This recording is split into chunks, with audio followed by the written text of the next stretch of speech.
Apostle जी, इस बहन का नाम शालू है, साथ में इनका बेटा है, साथ में इनके हस्बैंड है और ये कुरुक्षेत्र के रहने वाले हैं। और ये बहन अपनी गवाही को खुद से ही बताएंगे कि कैसे हालात थे और कैसे शैतान इनकी ज़िंदगी में काम कर रहा था। प्रेज द लॉर्ड पापा जी, प्रेज द लॉर्ड मम्मा जी, praise the lord church. Sister, सबसे पहले तो मुझे बचपन से सांस की प्रॉब्लम थी, सांस की प्रॉब्लम बहुत ज़्यादा थी।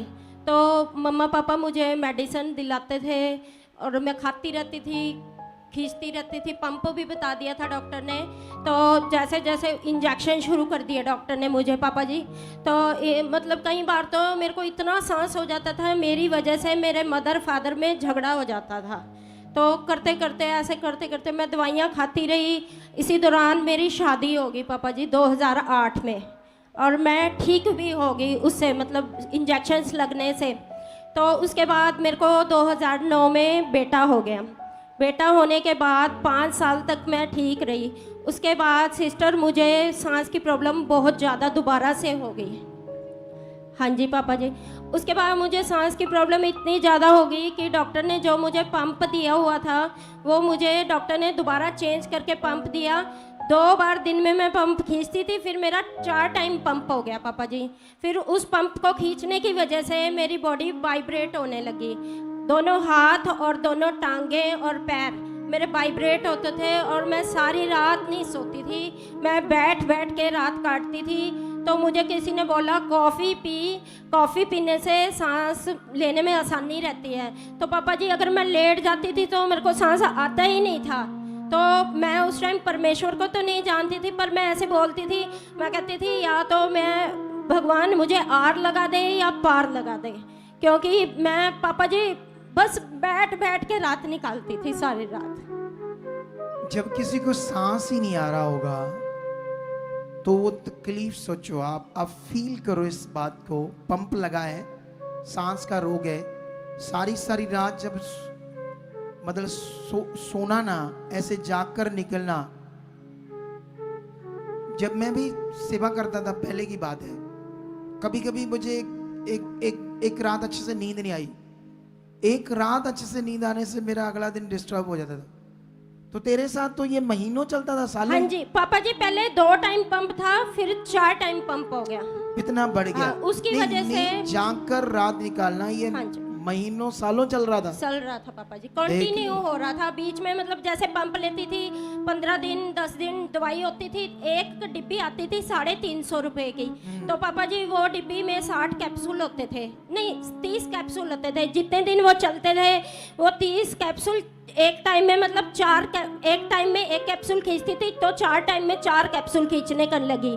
तो उसकी वजह से मेरी बॉडी वाइब्रेट होने लगी पापा, क्योंकि उससे फेफड़े डैमेज हो जाते हैं इनहेलर से। हाँ जी। अच्छा, फिर उसके बाद पापा जी करते करते ऐसे मेरे हस्बैंड भी मेरे से परेशान रहने लगे। ये मुझे करनाल डॉक्टर के पास, स्पेशलिस्ट के पास लेके गए।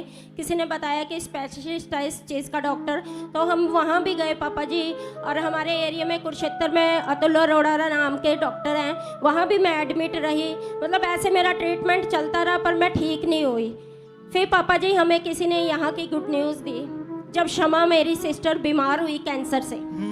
हाँ जी। तो गुड न्यूज मिली, फिर तब आप आई। हाँ जी। फिर आपका भी ले हैंड हुआ पापा तो जी। परमेश्वर ने आपको फिर चंगाई दी। मैं 2 ईयर से फ्री हूँ, बिल्कुल पूरी तरह से, कोई कैप्सूल नहीं, कोई इनहेलर नहीं।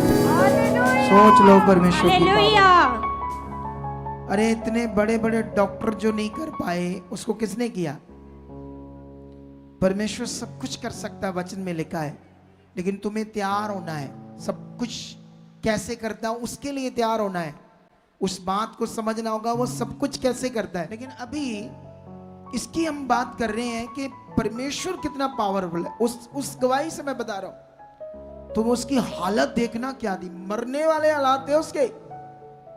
शादी में टीबी होगी उसको, फिर इन्फेक्शन इतनी होगी उसको सांस ही नहीं आ रहा था, बुरा हाल था बंदे। जब परमेश्वर दया करता, तुम्हें हील करता है, जो तुम्हें हील करता, तुम्हें चंगा करता है, अगर हम सच्चे मन से उसके साथ चलते जाएं, सही नियम से, सोचो वो तुम्हारे लिए क्या कुछ करेगा, फिर क्या कुछ करेगा। लेकिन बीच में हम अच्छे से चलते नहीं, आगे पीछे हो जाते हैं। ये प्रॉब्लम है बिलीवर्स की। अच्छा, फिर और गवाही क्या है आपकी? अब पापा जी मेरे बेटे की गवाही है। हाँ। इसका नाम आरुष है, ये 16 साल का है पापा जी। पापा जी इसने एक एग्ज़ाम दिया था, पहले इसने 8th क्लास में एग्ज़ाम दिया था, वो पेपर भी इसने क्लियर किया पापा जी। उसके लिए इसको स्कॉलरशिप आती है, 9th क्लास से आ रही है, +2 तक आएगी सर। तो अब पापा जी अब इसने 10th में एक एग्ज़ाम और दिया था, उसके 2 लेवल थे पापा जी, तो इसने दोनों लेवल क्लियर कर लिए।